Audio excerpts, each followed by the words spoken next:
Hello there, Ray here, and the full release for 1.13 is out, with a lot of new features and content to play with. But before you guys head off and play with the new stuff, I want to go over some major bugs that still exist in the 1.13 version. This list of bugs was made with the help of many people, including the people from Eigencraft, Technical Minecraft community, as well as the ProTech members, and you guys, the viewers. So I'd like to thank everyone who tried to make Minecraft a better game for the future. And as you guys know, I've been playing Minecraft for 9 years, so this game means a lot to me. Before I get into the 20 major bugs that are introduced in 1.13, if you see a bug that is not in this list, be sure to tell me down in the comments.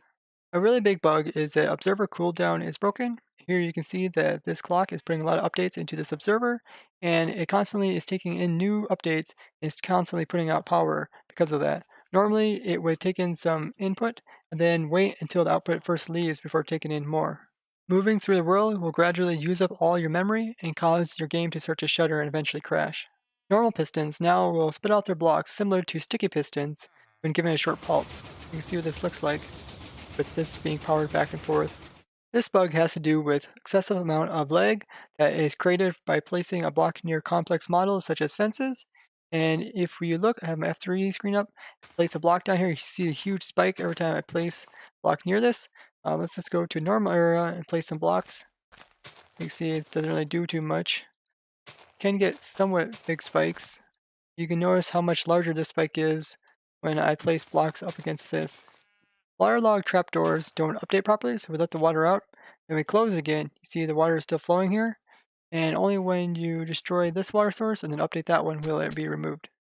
If a trident is thrown by the player and then the player accidentally dies, then the player won't be able to pick up the trident. This could cause them to pretty much lose their tridents. When tree grows, observers won't be able to detect the update when the trunk block is placed in. Opaque blocks at the top of a subtrunk will not increase the world height, and therefore no mobs will spawn here. So something like this spot right here, no mobs will be able to spawn on top of this. When upgrading from 1.12 to 1.13, the light level underneath of overhangs that are in a different subchunk than the overhang will not update. Zombies that pick up items and then later turn into drowns. Then, when those drowns are killed by the player, they will not drop the items that they picked up. Therefore, you can lose all your gear that they picked up. Coordinated math errors causes structures not to generate, which could cause a lot of problems in your world. Minecarts behave differently than in 1.12.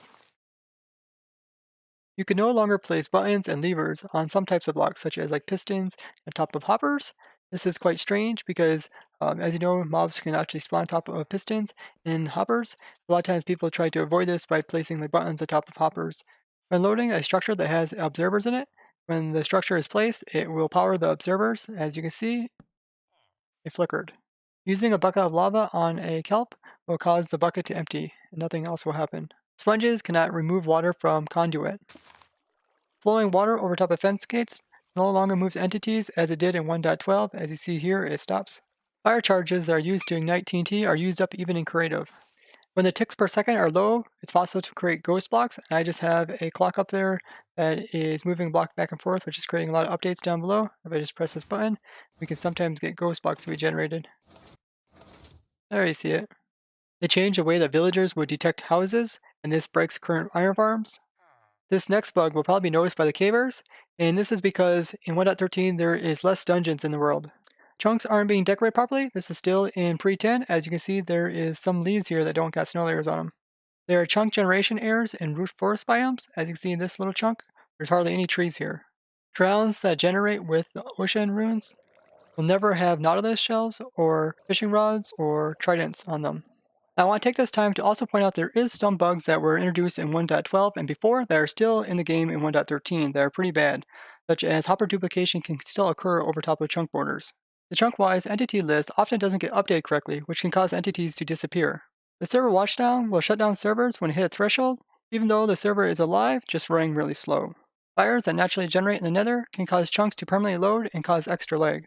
Now that 1.13 is out, we'll be looking ahead at the version 1.14 and seeing what changes come with it. I'd love to hear from you guys. What do you think should be the next big push in Minecraft? What do you think is needed and what do you think is missing in Minecraft that they should introduce in the next few updates?